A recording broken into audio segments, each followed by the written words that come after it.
नमस्कार विद्यार्थियों। आज हम थोड़ी सी चर्चा कुछ एक दो कॉमन टर्म्स के ऊपर करेंगे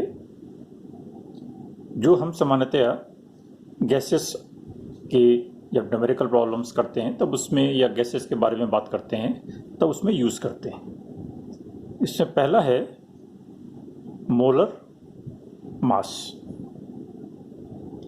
मास को हम m से लिखते हैं और मोलर मास बताने के लिए नीचे उसमें स्मॉल m कर देते हैं, तो ये मोलर मास को बताता है। मोलर मास से हमारा क्या तात्पर्य है? Mass divided by n, that is number of moles. यानी अगर जैसे पानी है, 100 ग्राम पानी है तो m हो जाएगा 100 ग्राम, और उसको हम जल के n वैल्यू मोलर मास, जल के लिए मोलर मास है 18, 2 ऑक्सीजन के और 2 हाइड्रोजन के और 16 ऑक्सीजन के, तो 18, तो 100 डिवाइडेड बाई 8, वो जितना भी आएगा वो मोलर मास कहलाएगा। तो मास तो जल के लिए हो जाएगा 100 ग्राम्स और मोलर मास डिवाइडेड बाई 80, तो वो मोलर मास हो जाएगा। यानी इसको तो हम यदि लें ग्राम में तो ग्राम पर मोल, ये इसकी इकाई हो जाएगी। और अगर हम किलोग्राम में बात करें तो किलोग्राम पर मोल या किलोग्राम पर किलोमोल, किसी भी तरीके से हम इसको चेंज कर सकते हैं। ये तो हो गया मोलर मास। इसी तरीके से होता है मोलर वॉल्यूम, मोलर आयतन। ये कहलाएगा 1 मोल गैस का द्रव्यमान, क्योंकि यहां हमने इसको नंबर ऑफ मोल से डिवाइड किया है। और मोलर वॉल्यूम हो गया 1 मोल गैस का आयतन। इसे हम वी एम से दर्शाएंगे। वी कॉमन टर्म है आयतन के लिए, और यदि m लिखा हुआ है तो वो मोलर वॉल्यूम हो गया। तो 1 मोल गैस का आयतन वो Vm कहलाएगा। इन दोनों के बीच में संबंध भी है। जिस तरीके से मोलर या जिस तरीके से मास और वॉल्यूम इनके बीच में संबंध होता है, तो उसी तरीके से मोलर मास और मोलर वॉल्यूम के बीच में भी संबंध होगा। क्या संबंध होगा? Molar mass equal to rho, that is घनत्व, density multiplied by molar volume. इस तरीके से ये दोनों आपस में रिलेटेड है। अब इस मोलर वॉल्यूम की वैल्यू भी कैलकुलेट की जा सकती है, और हम करते हैं। किस तरीके से कैलकुलेशन करेंगे? देखें,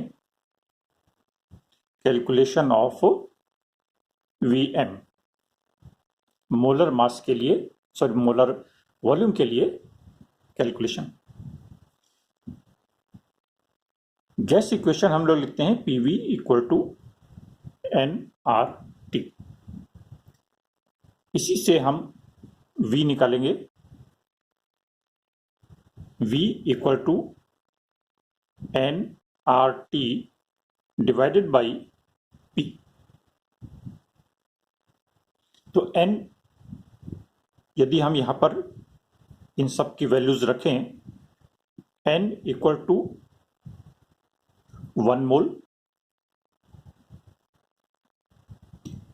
प्रेशर की वैल्यू यानी दाब की वैल्यू हम पास्कल में रखें 1.01325 इंटू 10⁵ पास्कल या newton per metre square. R की वैल्यू गैस कांस्टेंट की हमने पहले निकाली है 8.314 न्यूटन मीटर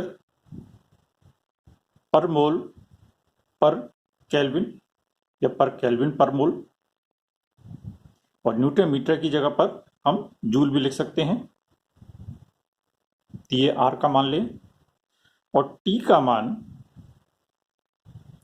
हम 0 डिग्री सेल्सियस या 273.15 केल्विन ये रखें। तो ऐसी स्थिति में ये सारे मान यदि हम इस इक्वेशन में रखें तो हमारे पास V का मान आता है 1 मोल, R की वैल्यू 8.314 न्यूटन, साथ में अगर वो यूनिट भी रखते चले तो न्यूटन पर मीटर स्क्वायर, ये R की वैल्यू न्यूटन मीटर पर मोल पर केल्विन रख सकते हैं, और टेम्परेचर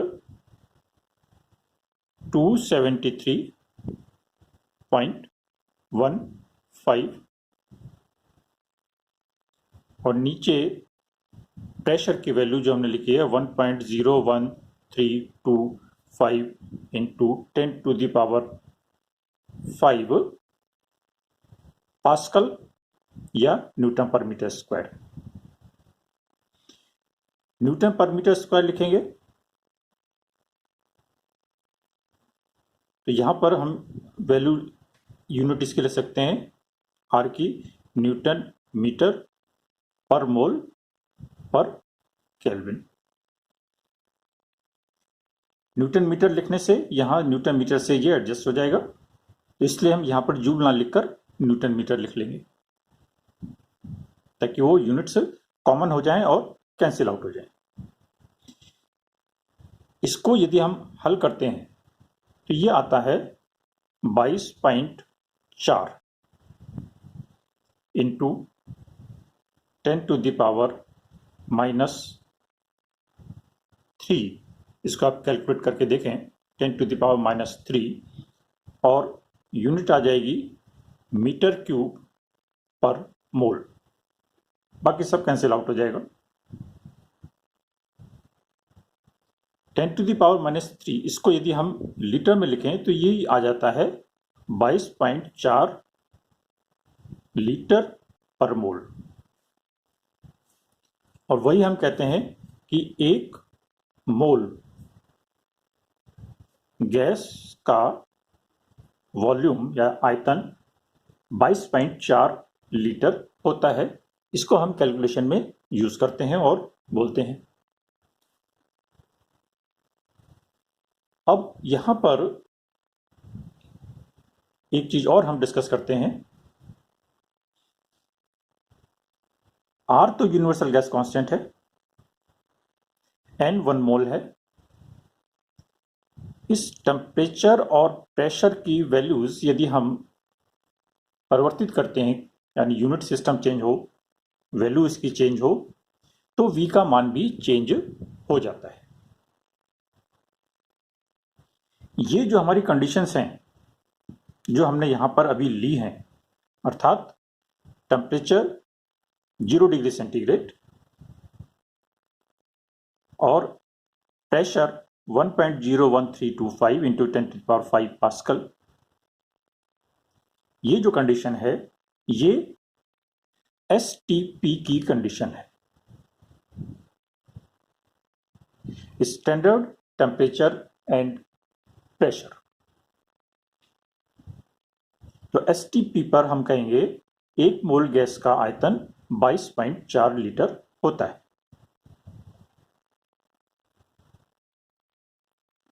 यहीं पर यदि हम NTP की बात करें तो NTP के केस में हम टेम्परेचर को 20 डिग्री सेंटीग्रेड लेते हैं, और ऐसी स्थिति में वो टेम्परेचर हमारा हो जाता है 293 केल्विन। एग्जैक्ट करें तो 293.15।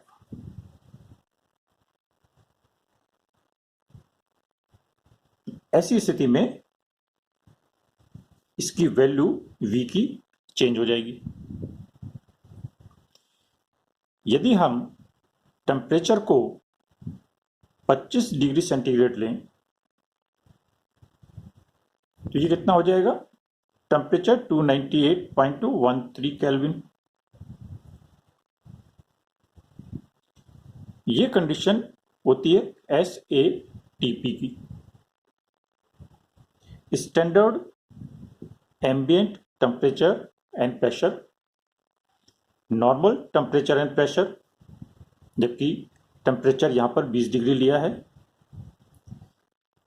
प्रेशर यहां पर भी 1.01325 into 10 to the power 5 pascal है। यहां पर भी हमने वही लें और यहां पर भी वही लें, लेकिन टेम्परेचर अलग अलग परिस्थितियां हैं। 20 डिग्री सेंटीग्रेड एनटीपी और 25 डिग्री सेंटीग्रेड एसएटीपी। तो एसएटीपी पर यदि हम कैलकुलेशन करें तो ऐसी स्थिति में आर का मान आता है 24.789 लीटर और मोल। कई बार प्रेशर को भी हम चेंज कर लेते हैं। यहां पर 1.01325 into 10 to the power 5 pascal है।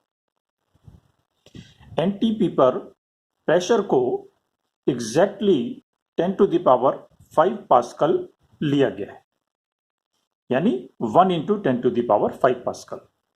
तो 1 और 1.01325 में कोई बहुत ज्यादा अंतर तो नहीं है, लेकिन फिर भी थोड़ा सा वैल्यूज में चेंज आ जाता है। और यहीं पर एसटीपी वाली कैलकुलेशन में ही हम यहां पर प्रेशर चेंज कर सकते हैं। कई जगह किताबों में 22.4 की जगह पर 22.7 भी लिखा हुआ हो सकता है। तो 22.7 उस केस में है जबकि यहां पर प्रेशर को exactly 10 to the power 5 pascal लिया है या 1 बार लिया है, तो वहां पर वैल्यू 22.7 आ जाती है। तो प्रेशर और टेम्परेचर, इनकी वैल्यूज यदि हम चेंज करते रहें तो मोलर वॉल्यूम की वैल्यू भी थोड़ी सी परिवर्तित होती है। तो कई तरीके की मोलर वॉल्यूम की वैल्यूज हमको देखने के लिए मिल जाती हैं। एक बोल्ट्जमैन कांस्टेंट हम यूज करते हैं कि आपने पढ़ेंगे। ये क्या है? Boltzmann constant. और इसको हम किस तरीके से डिफाइन करते हैं? R divided by N।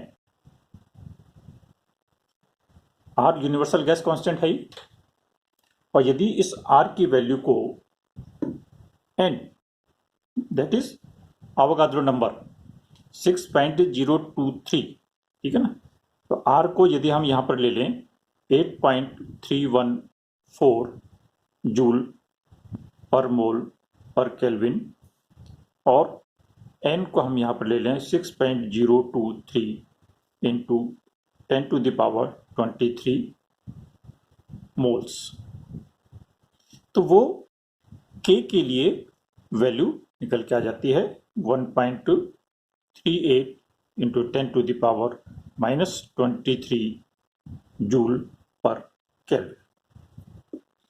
तो ये आप देखिए कि ये K भी हमने R से निकाला है।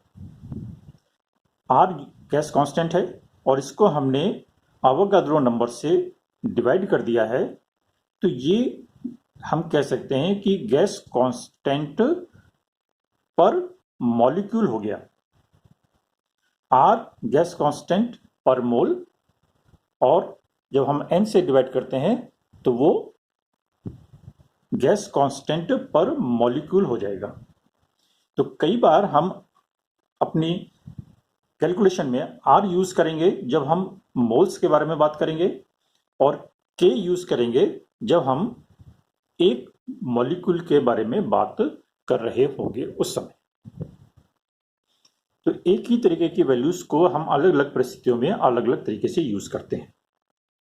जहां तक ये यूनिट सिस्टम है, एसटीपी, एसएटीपी या एनटीपी, तो ये अलग अलग देशों में अलग अलग तरीके की प्रणालियां यूज की जाती हैं। इसलिए कहीं कहीं किताबों में, खासतौर से जो फॉरेन ऑथर की बुक्स हैं, यदि उनके यहाँ प्रचलन पद्धति का कुछ अलग है तो ये वैल्यूज थोड़ी सी डिफर कर जाती हैं। लेकिन सामान्यतः कैलकुलेशन में हम यही 22.4 वैल्यू को यूज करते हैं।